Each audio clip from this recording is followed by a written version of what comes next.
Well, hello there, you amazing people out there, and welcome to the Amazing Action Comics podcast, where we are all about independent comics. I'm one of your hosts, Angel, with John Pepe. How's it going, Angel? It's going good, but you know what? I'm thinking right now. This I'm listening. I'm watching the intro as we're doing this, and I'm like, "Holy shit, that's really long." I'm surprised nobody's complained yet. I think we're gonna have to do a new intro and cut it down to like 15 seconds because that's like a good 30 seconds of an intro. Yeah, you could do, eventually how shows, I was having a lot when we were growing up. Shows would have really long theme songs, right? So, Right? and then after a couple of years, they would just cut it down to like one or two notes. Like Lost was just like Yes. one note, or Boom. or like Family Ties, really long theme song explaining the whole story. But by like the end of the show, the opening was just like they would come out and go sha la la la, and then Family Ties. So you could just do like a one note. But you Boom. know, they never did it with Who's the Boss. No, they didn't. They Yeah, shortened it a little bit, but not that much. So yeah. yeah, Because I it don't was know. it was it was in Tony Danza's contract to have him that shot of him sliding into the bases or whatever. I'm Always in there. Yeah, exactly. athletic. All right, gang. Welcome to another episode of the Indie Comic Review. We've got some books for you this week. Yeah, that we're looking forward to discussing. But before we get there, we've got some news from the last week or so. So I'm gonna let you start with your non-indie news It's because not indie you news, know, but only because of what happened with like the CGC thing and now this thing with PRH. It's just everything's kind of fishy with stuff that's been going awry. So yeah, give us a scoop on what you got. this is like more like police blotter. So we have an APB. We want people to be on the lookout for 12,000 copies of Ultimate Black Panther #1 because apparently something happened at Penguin Random House, who is the main distributor now for Marvel in the US, where they lost 12,000 copies of arguably, the definitely the hottest book of the month, right? Maybe not the hottest book of the year yet because that was Ultimate Spider-Man #1, but there was a lot of buzz for this book. A lot of people wanted to get their hands on this book, and 12,000 of them are just unaccounted for, Yeah, according to Penguin Random unaccounted House. for. Yeah, so if anybody who recently quit Penguin Random House or works for Penguin Random comes in and be like, hey, I got some comics I want to sell you. I Well, would you figure what's the cover price? I think it was 4.99, $5.99. 5.99, and it Yeah. was going for on the aftermarket for how much? Like I 20, think four, $25. before it hit release, yeah, it's like 25 and 30, 40 now. Ultimate Spider-Man's going for like 80 on the aftermarket now, but yeah, just 12,000 copies. That's a guesstimate number. It Right. is definitely thousands have just gone missing. And it's That's not like that UPS truck from a couple years ago that like crashed on the freeway and thousands of comics were just destroyed. Like they're boxes that are unaccounted for apparently of this comic. yeah. Inside job. Yeah, inside job, shady stuff going on. So if you have those books, give them back, please. All Give right. me So a copy because I'd like to read this book. all right. So in other news, this is a bit of sad news, and Mm, we've been we have artists that we've talked about in the past year that have left us and gone up to drawing heaven and art heaven, and it seems as we get older year by year, we're going to keep losing people. I mean, Tina Turner's gone. I mean, that's it. I'm done. So I can leave shortly after that. Um, but yeah, I mean, we're just going to keep losing people. So and the thing about this person is that there was nothing. There was no indication unless I missed something. But yeah, Carl Weathers nice. um, passed away at 76, I believe it was, which I think on February 1st. Yeah, and we had just seen him literally in The Mandalorian, and he was Yeah, he absolutely fantastic. he had an Emmy nomination for his role as the Great Grief Karga on The Mm, Mandalorian. mm, Didn't win. He was a great writer, actor, director. He directed, I think, two of the best episodes of the last season of The Mandalorian. right. I mean, just an amazing guy by all accounts. And one of the things that I heard about a story that I heard about him that I thought was really kind of neat was, when they did Commando, him and Arnold Hmm. was still kind of new, only had a couple movies under his belt at that point, and he like almost worshipped Carl Weathers. And because here was a guy who was a muscular guy, but was a really good actor. And you notice like the way you carry yourself on screen as a big guy, the way you Right. deliver lines on screen as a big guy, how you could use that in tandem and not just be a big guy, but bring a lot to your performance. So apparently on the set of Commando, Arnold was glued to Carl Weathers and learned a lot from him about how to be an actor, especially in an action format. Oh, So that's cool. yeah, Yeah, it's because really I mean neat. that was probably one of I think that came before Rock. No, it did come before Rocky, right? No, No, no, that came Rocky was after. It came before. after. Yeah, Yeah. yeah. Action Jackson even came after Rocky as well, and that was Oh probably yeah. one of the first movies I saw him in. Oh, Was Action Jackson only because of what's her face, oh, Vanity. I bet. Yeah. Well, that's the thing. So Carl Weathers was an NFL player, Correct. and then retired. I guess because of injuries or whatnot, retired. And I think Rocky was probably his first real role in acting. And that put him on the map. And very easy to come into Rocky and be like, "Oh, just play Muhammad Ali," and he's like, Right. "No, no, there's a guy here," No. and Yeah. you could see the levels of the human that Apollo Creed was. Apollo Creed just wasn't a cardboard cutout villain for Rocky to fight. Like he Right. was a guy with a family and problems. And you see that in those first movie, and then in the second movie it carries over that sort of antagonistic respect that Apollo had for Rocky for going the distance. Yep. And then to take that relationship and then Move it into the third movie, moving him become in a a third mentor. movie. Yeah, like, and I really, Dude, listen, I will never forget Rocky 3. Just that running into the ocean should have been cut out of the movie because those shorts were too short. the tube And the socks, the tops, the yes, and the 80s tube tops are too. socks. Oh my gosh. Yeah. So, but I Um, mean, and yeah, I mean, there was so you had him just like being this arrogant asshole in the first one, then just kind of like starting to warm up and respect Rocky in that second one, then becoming his mentor so that he can, beat up Mr. T, and then sort of like that turn in Rocky 4. So he had this really beautiful arc in the Rocky series, which was fantastic. And I think that's where most people know him from. yeah. Um, And but I he's done don't a think lot. I mean, even his like comedy chops were pretty good as oh, well. oh, Arrested Development. I heard a great story about Arrested Development. They just kind of wanted to like have him on for one bit, and he's like, "No, no, no. How about if I just come on like for a few episodes and like play myself and this version of myself that's just really, and it's hilarious. If you ever see these episodes of Arrested Development, he's great. Yeah, he had great comedic timing, great comedic chops. I don't think that Apollo Creed's arc in Rocky would have been what it was if it wasn't for who Carl Weathers was and, Yeah. and, and what he brought to the table. Um, it's funny because shortly after he passed, Giancarlo Esposito posted this picture of this card with a quote from Carl Weathers, and I actually used this on my other podcast the other night. But since you bring it up, I just want to read this really quick.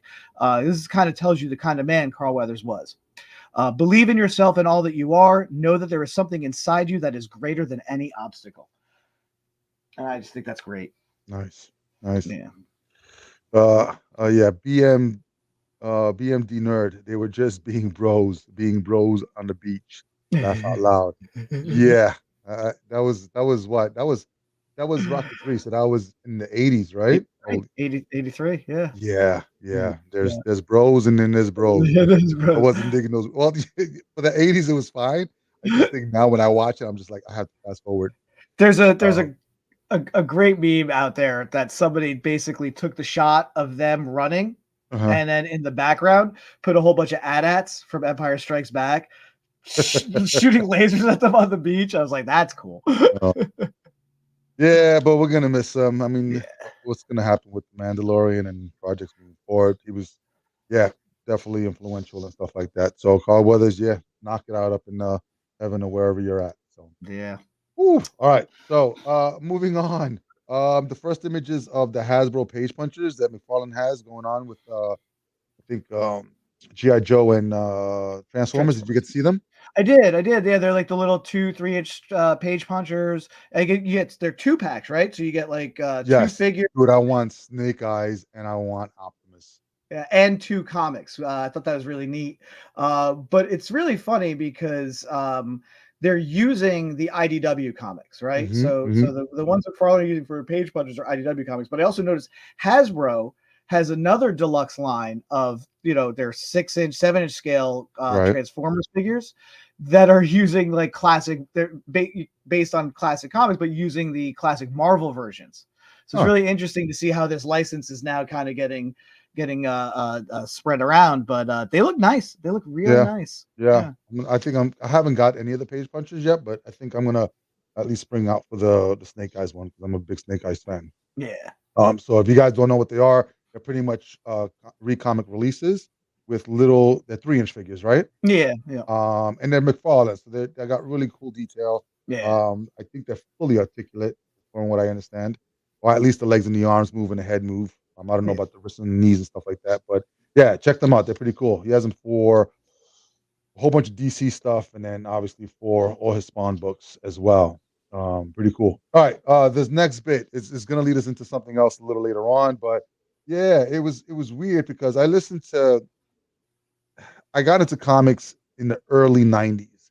Most kids growing up that are our age were reading comics in the '70s and the '80s.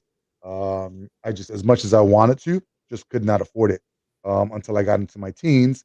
And then I started, working and was able to buy my own comics. Um, and around '92 is where Image sprung up. And right before that, you had these artists that just really stood out for that particular time. One of them being Rod Liefeld. So, he did New Mutants, got that book to where it needed to be, and then launched X Force from there, which sold. I should know this by heart because every time he does his freaking podcast, he mentions how many millions of copies it actually sold. And it's crazy because we're so far removed from that number. Like Jim Lee's X-Men, um, Todd McFarlane's Spider-Man. These were comics that sold in the 3 to 5 million range. And then when Youngblood launched, I think that was in the couple million range. Mhm. And those first couple of books from those creators were like in that million 2 million range. And we haven't seen numbers like that since the '90s. And I don't think we're gonna at all. I think the closest we came was some Batman book that was like close to 500,000. Close, but didn't quite hit it. Yeah, I Yeah. didn't quite get there. So I think anything that's in like over 100,000 in this day and age is sort of like the new million.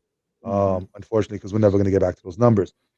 But yeah, so Rob Liefeld was one of those creators that I gravitated towards because it was just his art style was just really just it stood out from other people. And I think at that time, these guys were kind of like not replacing, but with the next generation. So the classics of who are we going to call out? Actually, I'm not going to call out anybody, but yes, replacing some of the classics. Some of them are still around and doing some really great work. But yeah, you had these people that were coming up, and then obviously they started their own company. But he was just one of the ones that I gravitated to because of the style, and he still gets shit today for not drawing hands or feet. But dude, he sold 5 million copies of X Force. He's good with feet. It's ankles that he had the problem with. I always found because they tapered really. He was one of those guys though too. Like you can very easily see the Jack Kirby influence. Just to bring Hmm. up an old name, an old guard Yep. name, but you could tell like he really modeled a lot of his style and his panel layouts and characters. Doing the thing. Very very Kirby style, and then he just brought something modern to it that people really really responded to and gravitated to. And if you weren't around at the time, it's really hard to underestimate. He was the guy as far Hmm. as public facing for comics. So Right. Todd was doing bang up work on Hulk and Spider-Man, and that led him to go to help create Image, and Todd was a name within the comic world.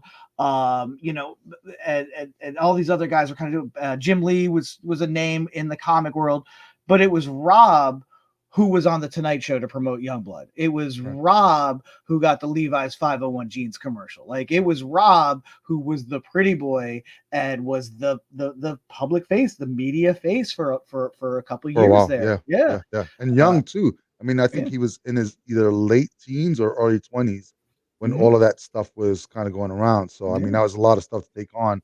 at such a young age. And then he So became Matt Damon for a while and went into acting, and then he went back to yeah, comics, so yeah, exactly. But yeah, so he posted not too long ago. I think it was just a couple days ago. He's sort of retiring from drawing Deadpool. not So retiring he from comics, but not retiring just from comics, just Deadpool. from retiring from Deadpool. Just because he's recognizing that as he gets older, certain faculties will start to diminish. So I think he has one more Deadpool series that he has coming out. I think later this year. Okay. It's his last Deadpool story to tell. I was kind of saddened. I mean, and he went on to say that it's going to be no more Deadpool books, no more Deadpool covers, or anything like that. And he's still to this day a traditional artist. So he's, pencil to paper, pen to paper, ink to paper.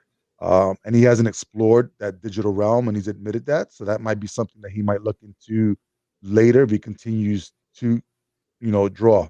Only because when you're doing paper, it doesn't matter what you're using as far as glasses. You need a magnifying glass and stuff like that to lay down paper and stuff like that. It's just weird. But with the computers these days, you can actually make everything a lot bigger by pinching in and out, zooming, tools a lot faster. So yeah, so it was a little disheartening. I mean, he's just retiring his announcement from doing anything Deadpool wise, but that doesn't mean that he's not going to be doing anything himself for himself. I know he's been doing stuff with the Extreme Universe. Mhm. So he has some Last Blood that he has going on whatnot. So I'm pretty sure he's still going to have his projects.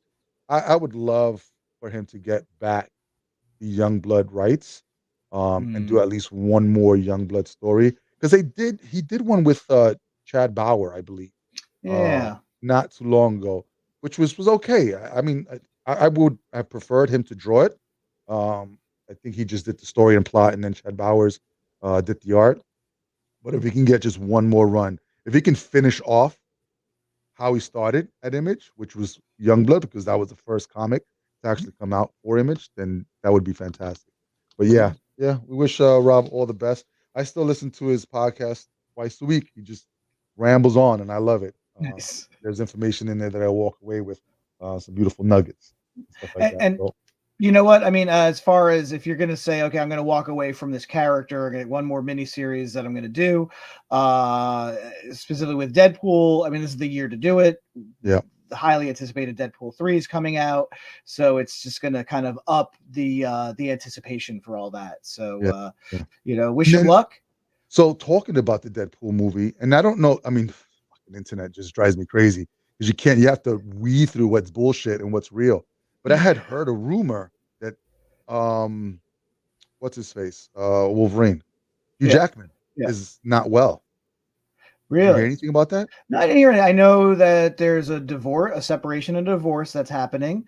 Mhm, Also, he is very open about how he, growing up in Australia, mhm, he was outside a lot when he was a kid, and he's very prone to skin cancer, and has mm, had several, you things happen with his nose that he's had to kind of have his nose redone because of the skin cancer eating away at it, really? his arms and shoulders and stuff. Yeah, he's like, look, if I had sunburn at any point when I was a kid, it is now turning into skin cancer. So he's a big advocate for that, covering Right, up and do right. that. A lot of people were like, when they first saw that Wolverine costume, they're like, well, come on, Wolverine should have bare arms. And it's like, no, they're shooting outside. He's very prone to skin cancer. They covered his arms to keep him safe, Right. so that's as far as health issues, that's all I really know. I haven't heard anything All recent right. All about right. So about then that. I'm gonna cut it there because I don't want to start any rumors. I just thought I saw something, and obviously it could just be BS or whatever it Yeah. is. But I mean, yeah, it is possible because he could just have another, because it happened a couple months ago where he had like announced he's like, yeah, we got to postpone filming for a little bit. I think this is before the strike. right. Uh, that because I had the skin cancer recurrence, so it could be that could be just what you were reading. I don't know, but Oh, all right. yeah, We'll see. Well, the Rob, we wish you all the best. If you're yeah. listening to this, please just get Youngblood back. Do a 4 issue, 5 issue, 6 issue miniseries, and I'll be good. Just having everybody back from Shaft and all the gang. So that'll be good. All right, cool. So one more thing that I have here. We do have a guest that we're going to be bringing on, Dennis Robinson from Hivehead Studios. So look out Tuesday for that interview, which is going to be cool. We're looking forward to having him come on and I got a couple of other people lined up as well. We're trying to get the schedule sorted out and stuff like that. In other news, just so that you guys are aware, I would just plug these up and stuff like that. Project Shadow Breed, the second volume, issue number one, still on.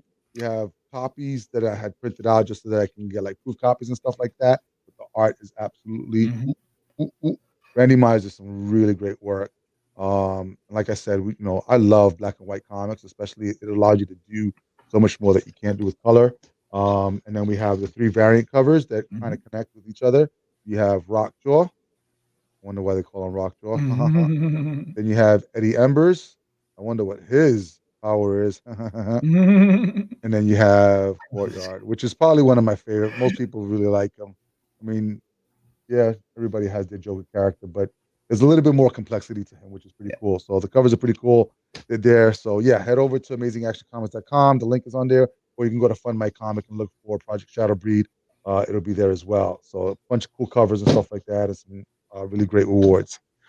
Yeah. All right. So that's the news. I think we're gonna dive into it now. You did two books. I Yes. did one. So I'm gonna be Yes. the sandwich meats. So why All don't you go right. ahead first? Okay. So the first book that we're going to talk about today is a new one from AWA, Artists, Writers, and Artisans, the Axel Alonso publishing venture there. This is a new one by Jay Straczynski, who just finished off The Madness for the same publishing company. And this is called You and I. And that's the letter U ampersand letter I. This is, so like I said, it was written by J. Michael Straczynski. It is illustrated by, hang on a second, we got to go a few pages for the credits. Illustrated by Mike Choi, lettered by Sal Cipriano. And again with AWA, they like bury their editor credits. So we were senior editor. We're just gonna say Michael Coast. I can't find anything else here. So here we go. So this is part of AWA's Resistance universe, comprising. This is the 8th title in the Resistance universe. I used to think that all the AWA stuff was part of the same universe, but no. This is just Resistance Uprising, Moths, all written by J. Michael Straczynski. The two Erratic series, Erratic and Recharged by Care Andrews, Knighted, which by Greg Kurtz and Mark Teixeira, that we really liked, Yeah, and it a was great. series called The Joneses by Michael Maurizi and Alessandra Vitti, That's the superhero family, a right? superhero family called the Joneses. Yeah. So basically, the hook for the Resistance universe is a deadly plague, kills about half a million people or something like, or over a million people. Those who don't die uh, either wake up with superpowers or they don't. And so we're dealing with two characters here. The man is called You because the day of the plague, he wakes up in the hospital. All he can find is one corner of the patient sheet where it says patient name and the letter U, and the rest is missing. So he is just known as You. And he wakes up, he discovers he has powers after this great plague, and he decides to set out basically as like a homeless superhero, just kind of walking through the city and righting wrongs. And doesn't matter if he gets shot up or stabbed or whatnot, because he can heal instantly, like Wolverine. Mm. Great sequence where he's charging at these guys and this guy's shooting at him. The guy just shoots his eye out, just shoots his eye out. And then he closes his eye, opens it up, and you see like the piece of the eyeball flying by, but he opens up, boom, new eye, and he's good to go. So I thought that was a really neat little technique. I in this story is Isabella, or Isabel, I think, and she is someone who succumbed to the plague but woke up with no powers. Mm. And her father had died during the plague, left his money to her, but has her uncle as sort of the conservator on that. And the uncle refuses to give her any more money because he thinks she's just going to waste it, and basically forces her to be homeless.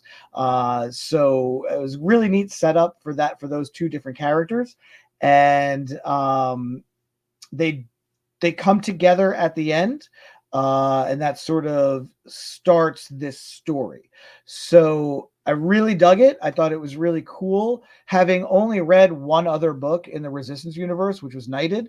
And even with that, I didn't feel lost. I didn't feel like I needed to read the other stories just to get what's going on. It's all very clear. So these are standalone series in a greater world, which I think is the best way to do it. To not have to have someone do homework before they read a comic. You could just pick this comic up and just dive right in and really enjoy, some really nice artwork, it's some really good line, like kind of like thin line work, and there's a really cool part about this. Let's see if I can. So basically, this is the guy you, right? Hmm. And you could see he's there's a woman who's kind of she's not being mugged. There's a hit out on this woman, and he's saving her. But you see that there's those, you see below there's that panel with the guys Yep. with the guns, but above you see it's a little more lushly painted panel. Yep. That's how he sees the world. He sees the world full of just demons and monsters that he has to stop.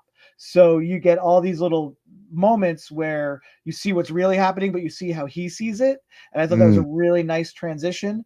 And the difference in the art and the colors, it's like a little thicker, denser line style, a little less cell animation style than the real world stuff. So I thought that was a really cool effect. So you kind of So the get a people that sense of, he's seeing as like demons, are they it's like, bad people? yeah, the demons he sees as bad people. In fact, the woman that he's saving, at first he Mm. sees her as like this sort of like old crone, but then he saves her, and she's so happy that he sees her now. She's like almost angelic and beautiful, right?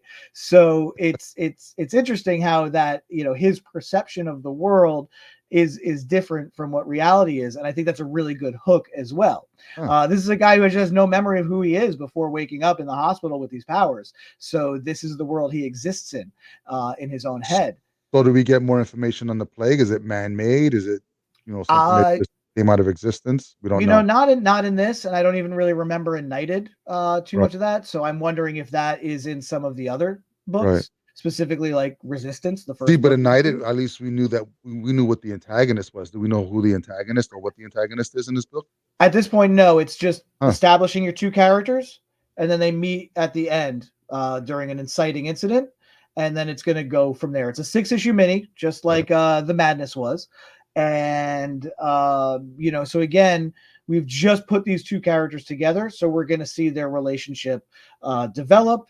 And it goes from there. So again, it's you don't need a lot of information going in. You could just enjoy this for what it is, and I thought it was really good. I thought Mm. Straczynski is one of the best in the field as far as writing. Mike Choi, really good, competent artist. Everything was easily interpreted. Right. So I liked it. I'm along for the ride on this one, and maybe this might be the book that's going to be. I'm going to be like, okay, now I want to see more of these Resistance stuff, but we'll Cool. see.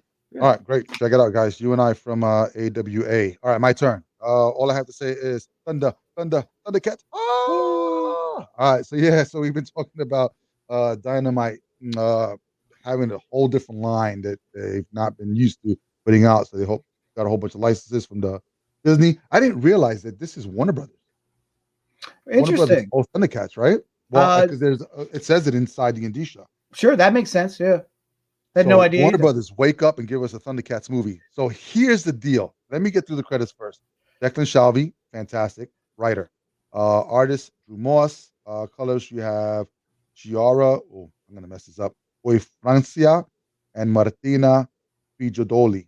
I messed that up so badly. And then letters by Jel Echoberry. Okay, and the DNA cover. This is the best thing about this book. Not this right here. I knew it. Fuck yeah. Who did that I know cover? it's shiny. Liefeld covers. I There's think no he's doing ankles. like That's not Liefeld. no, then he's doing like I think a couple more issues too. So I'm getting every single one of them as well. I like that I stuff. shouldn't say that that's the best thing about this. All right, so here's the deal. I was really looking forward to this. I'm not disappointed by any means whatsoever.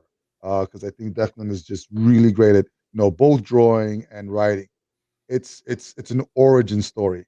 So if you don't know Thundercats, then this is really great because it gives you a similar origin to what we got in the cartoon with a couple of changes. Here's the deal though.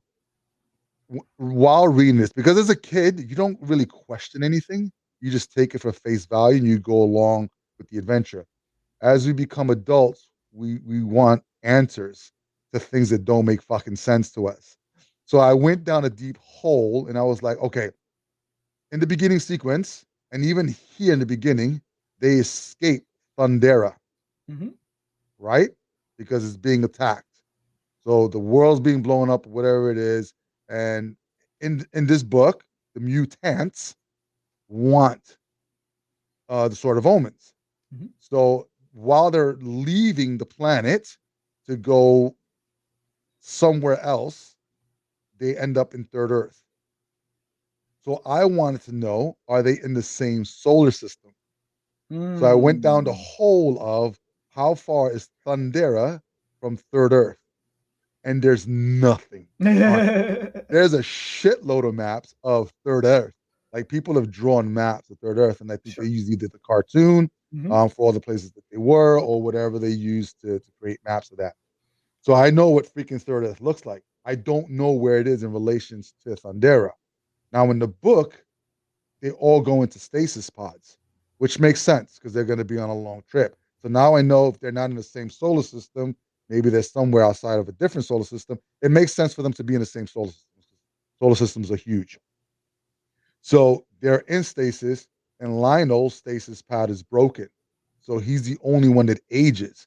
So he's a cub when he goes in, and then he's a man when he comes out, yet he's still cub mentality because his body is grown, but mentally he's still just a boy and stuff like that. And I think we got that in not the original version, but I think in like later versions and like the 2000 version, that was similar to what happened, where Lionel was still just the boy. Mhm. Um, Same thing here. Jaga dies on that trip there, but there's a twist at the end, which is weird. And this is why I went down the rabbit hole because you left Thundera to protect the Sword of Omens and your race of people who all die except for one ship, which is the ship that they're on. So they're all the Thunderians that survive.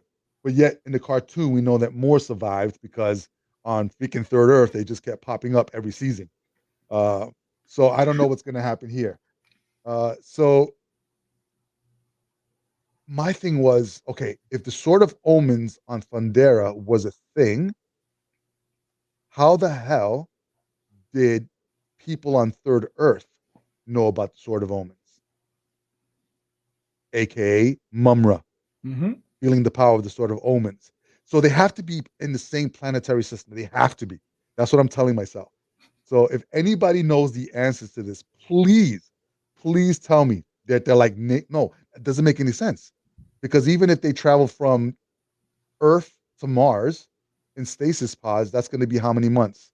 6 months, 9 months, whatever it's going to Yeah. be, traveling. So he's not going to grow unless the acceleration rate for cubs is faster than humans. So now I'm going this fucking rebel. I'm trying to make sense of this. So He was whatever, hit with cosmic whatever. rays like the Fantastic Four, and it just Yeah. grew him up. But the only reason why I went down that rabbit hole is because Mumbra sensed the Sword of Omens. So Mhm. he knew what the Sword of Omens was. So how does he know what the Sword of Omens is being on Third Earth and not of Thundera? Because he's yeah, Mumra was never from Thundera, even No, though he is a cat person. Because he has been on Third Earth for a long. Because there's a whole ancient temple, and he's an correct, old guy. And it's not like correct. he was maybe. I mean, I was thinking maybe he was exiled to Third Earth from Thundera ages ago. But So I then don't that know. means the ship knew where it was going Right. when it left. You know what? I'll take that. I will fucking take that. If that's the deal that he was banished and he was exiled to Third Earth a long time ago and he became this mummy thing, boom, I'll take it. Because what's Or really great, oh wait, I have to. I'm normally I don't do spoilers, yeah, but this has fucked me up at the end. So Declan, yeah, you got me. yeah. Um, hold on. I'm gonna spoil it first. So if you haven't read it, look away now. Three, two, one. That's Mumra. Who's behind him? Oh, is that that's It's Jagger, Jaga. right? Yeah. Yes, and he knows who he is. So I think your Interesting. fucking theory is right. They know Or each other. or they started on Third Earth and then they migrated No, because why would they go to back? there. Makes no Mumra. sense. No, makes no sense. I like that idea. I like that idea that Mumbra's actually a cat person and was exiled to Third Earth. And so when these mutants came for the Sword of Omens and destroyed the whole planet or whatever it was, and then they went and they went to Third Earth. Mhm. So because to have that relationship between him and Jaga, or him knowing who Jaga was, that was kind of weird. So Yeah. I need to know what Declan has up his sleeve with this particular book. What was also really cool is the designs. Mhm. So let me do this real quick.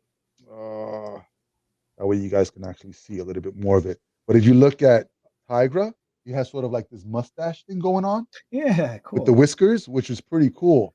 Everyone else kind of stood the same with Shatara, Wily Kid, Wily Cat. Panther got a little bit of a change as well. So I do like the updates on it. So yeah, it's pretty cool. If you're a fan of the Thundercats, I think this is worth definitely picking up. I mean, the first issue, and the thing with Dynamite books that bothers me as well, like first issues, they're thin as hell. You know. Like, look at this. It's paper thin.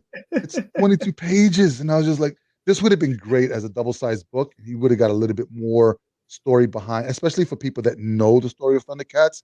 We would have got something a little bit more. I did get a little bit out of that ending because now I need to know what the relationship between Mumra and Jaga is because Mhm.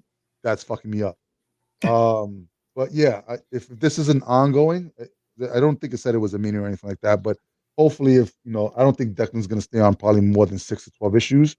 either. So usually when they change creative teams, that's when books start to die off. So if he has a story that he wants to tell, I hope that he gets it out because definitely interested. Another origin story, but some stuff that was thrown in there that kind of just shifted the rocks a little bit. Uh, yeah, Yeah. I'll take Liefeld any day. So yeah, he's gonna do a couple more covers on there as well. And true to Dynamite form, there were like 90,000 covers. One of the really cool covers was the symbol foil of the Thundercats logo. Was pretty cool on there. So if you have no idea what the Thundercats are, this is probably a good jumping point on as well. For those of you that like the Thundercats, you're going to see a really good callback to the cartoon and then some stuff thrown in there. So I'm in. I'm in. Declan, just yeah, if you want to come on and just let me know what's going on there, that'd be fantastic. amazingactioncomics.com/podcast. Your turn. So I think a great twist for this new Thundercats, they're actually cats. They're feral cats living in a dumpster, but they're delusional. Yeah. Well, what's funny is I was looking at their hands to see if it was actual like like human hands, like the movie Cats Yeah. with that era. Remember Yep. what's what was her face? Judy Dench or something. Her Okay. hands were real hands. Yeah. They weren't cat hands. So they Okay. forgot to CGI her hands. Oh, they forgot. Interesting. Yes. I never saw it, Yes. so I don't know. Yeah. No. Oh, forget it. Yeah. So it was released in the movies with her actual human hands. And people were like, ew. I remember there was a big uproar about the cat butts in the Cats movie that they animated the actual cat butts, and then they were like, "Oh yeah, well, maybe we should have done that." I don't Yeah, know. it's all good. All right. I'll check But, it out. Thundercats from Dynamite. I'm looking forward to it. So yeah, it's all good. all right. All right, you got one more. What's up? Yeah. So speaking of hands, this is from Image. It is called The One Hand, and this is written by Ram V. It is illustrated by Lawrence Campbell, colored by Lee Loffridge, lettered by Aditya Bidikar, designer Tom Muller, editor Will Dennis, and production artist Rich Fowles. So this is really, really cool. This is sort of right up my alley as far as a real sort of dark crime noir story about a serial killer who and you're following a cop, and he's one of those grizzled at the end of his career, just doesn't want to be there but has a job to do kind of cops who goes to therapy, which is how the book starts. And I thought that was kind of a neat little hook. So basically he had solved this murder of the one hand killer twice. That so basically they're the people are getting killed almost Seven style, and Mm, there's these sort of intricate like drawings on the walls of the murder victims. You can kind of see like sort of like almost like these little patterns, and then Right. a handprint, right? That's cool. And that's the earmark of all of these murders. So he caught one guy, and then the murders started happening again, and then he winds up catching another guy. And so, were they in tandem? Were they copycat killers? No one really knows for sure. But then it starts happening again. And so and again, it's like Seven. He is close to retirement, and he, has this one last case that he is compelled to solve, the case of the one-hand killer. So the art is amazing. It really reminds me a lot of like the Sean Phillips stuff, the Ed Brubaker, Reckless, Criminal, Mm. Andrea Sorrentino style, that kind of stuff. The noir aspect is very, almost very Bendis in that respect. I'm hit or miss with Ram V, but I really liked this. I really enjoyed his dialogue and his character work and the development of that. Lawrence Campbell was a great artist on this. The only hang up I have with this is that it tells you it takes place in the year 2873. Yet everything looks like 1973. Like, so I was like, wow, there's Listen, sort of everything comes full circle. everything comes full circle. Yeah. And so I was sort of like, well, that's a little weird that, the only thing that is indicating that this is that far in the future was this one little thing. Everything else just feels very contemporary, or you could even say 100 years in the future. However, there is a bit with sort of a uh, like almost like a robot brothel with like sort of Mm. holograms. Mm. So okay, so that's a little futuristic there. And it's kind of interesting because you have this really nice scene with this detective and who you think is his wife or whatever, and they're he's talking about what's going on, and she's there to console him, and then all of a sudden she just glitches out and freezes, and then you realize, oh, this is what he goes to this brothel to pretend as if he has a wife and a confidant that he can share this everything he's going through with, and it turns out she's a robot, and that it glitches on him, and it's kind of frustrating for him in that moment. So that's like the only thing but again, I felt like that could have 800 years in the future. I thought was that I don't It's a know. stretch. Yeah, it was a little much as far as that goes. So I kind of just put that aside in my head, and I said, okay, this takes place at some point in the future. Really cool, dark noir book. And this is what's really neat about this. So this book is bi-monthly. So the one hand issue 2 will come out in March. Right. The reveal at the end of this, and I don't know, I'm not worried about giving away too much, but he looks again at the handprint on the new crime scene, and he notices a smudge to the side. And he goes, this new killer, he's got 6 fingers on the one hand. And then in the at back, there's a preview for an issue number 1 coming out in February called The Six Finger. Huh.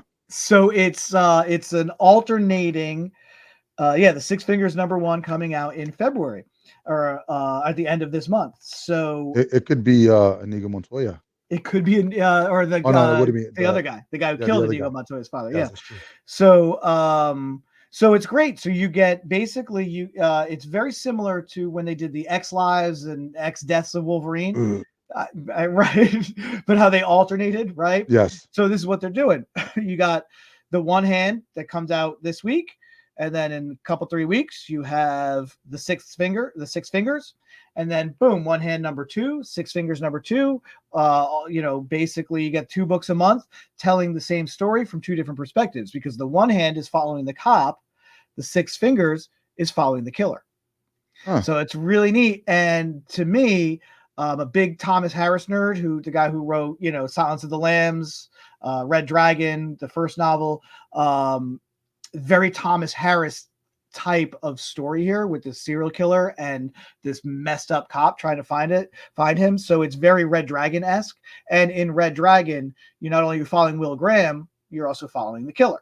Right. So I thought that was, for me, as far as a crime noir mystery thing, I love that. I love when you can have the guy looking for the killer, but you also are able to get into the head of the killer, right? So is the killer targeting this specific cop? No, the killer's just, I mean, as far as we know Just right now, killers right. just a copycat redoing the old crimes. possibly to get this guy's attention. We're not there yet. Right. We really don't know who the killer is, and it's going to be interesting to see how they can keep that mystery of who the killer is Yeah. while that killer's carrying his own book. So I'm really looking forward to the Six Fingers #1 to see how this is done. But as a setup and a concept, I thought this was really cool. And the other neat thing about this is that Ron V and Lawrence Campbell aren't doing the Six Fingers. The Six Fingers is written by Dan Waters and illustrated by Sumi Kumar. Huh. But your colorists and everything and your Same. letterer, Yeah. that's all the same people. So that look will be unified, but So you the have two tone should be different, the same. Yeah. yeah, That's that. The it's smart to probably have two different creative teams because it's two different people. yeah, If they get into the head of two different people, yeah. I almost wonder if they would have benefited doing it like Local Man, where it was a flip book, so it was on the same. But I guess no, because they wanted to come out bi-monthly. Yeah. And this, so I would say like you and I, we've talked about this. You and I, was it was a thinner book, right? So it just was very light. It was a really quick exposition, and you don't really get the two characters to actually see each other until the last page. Mm, This has a lot of room to breathe, right? And so I think a flip book like that would have cut into right. the organic room that this needs to breathe, right? So plus you make more money by Yeah. having two different books. Of course. So Of course. All right. Who's the publisher? that is Image. It's Image. All right. another Cool. knockout by Image. Yeah. So So yeah, the the other one hand. hand. The one So hand. I will definitely be picking up the Six Fingers. I will definitely continue with this.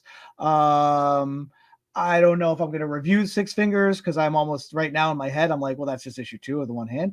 But we'll Right. see if it really knocks my socks off. Then I'll definitely talk about that a little bit too. All right. Well, yeah. I mean, it'll be the first issue of the Six Fingers, so it'd be interesting to see that perspective of the killer. Yeah, and If it is how the it's killer. done. And All Daniel Waters is a good writer too. I've liked some of his stuff recently, so yeah, I'm definitely looking forward to see where this goes. I just love that idea. I love the idea of the two titles, one following the cop, the other following the killer, and right. where we're going to go with this. All right. We'll check it out. All right. That deserves an applause. Good on you.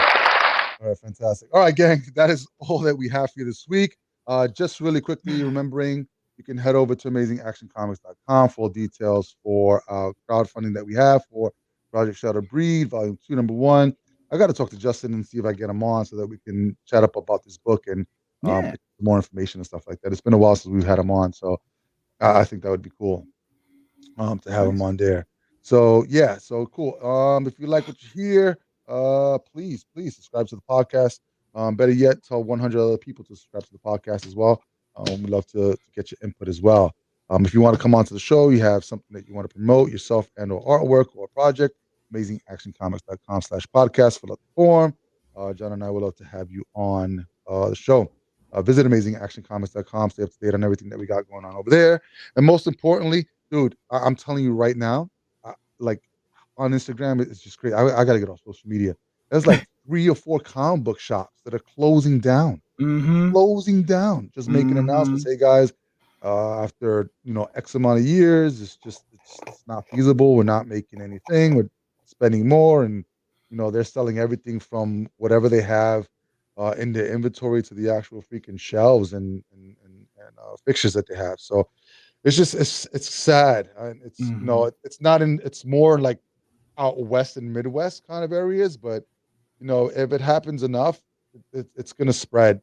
And I'm fearful of that. Hopefully, we'll be long and dead before the last comic shop, or true comic shop store closes. But yeah, get out there, support your local comic shops because without us, they're just not gonna be around. And the less sales there are, the less stuff that's gonna be out there. John, where do you get your books from? Well, I get my comic shop. I get my comic books at the last comic shop on earth, The Joker's Child in Fair Lawn, New Jersey. Yeah, 35 plus years. We're still going strong over at The Joker's Child. But you know what? I see it. I see how tough it is. Especially for these people that just really give their lives to running a comic shop. It is definitely a thankless industry in Sure. that respect. Mhm. But people, you know what? People come in, they love to come into the shop. They love talking to Glenn and Karen. They love talking to the guys of the staff. We love talking to each other. Comic shops are more than just a place to get your four color crack and your action figures and your statues. They're communities. There are communities where people have forged really lasting and solid friendships. I know that there's a lot of people in my life that I just, would not have had if it wasn't for places like the Joker's Child and other local comic shops. So yeah, Angels hit the nail on the head, man. It's a shame when stores shutter, but let's do everything as we can as consumers to keep these stores going because, man, they would be terrible if there were no comic shops in the world. It just really Yeah, would be. absolutely will be. And you get one of these just for saying four color crack. All right, kiddies, that is all that we have for you this week. We'll be back here the same bat time. Remember that we do have a guest coming up, so look out. I believe Tuesday we'll be launching it. Dennis Robinson of Hivehead Studios. He's got a werewolf book too as well, so we're kind of excited to talk to him and get that out there to you as well. So until next time, kiddos, please be amazing, stay amazing, and read something amazing.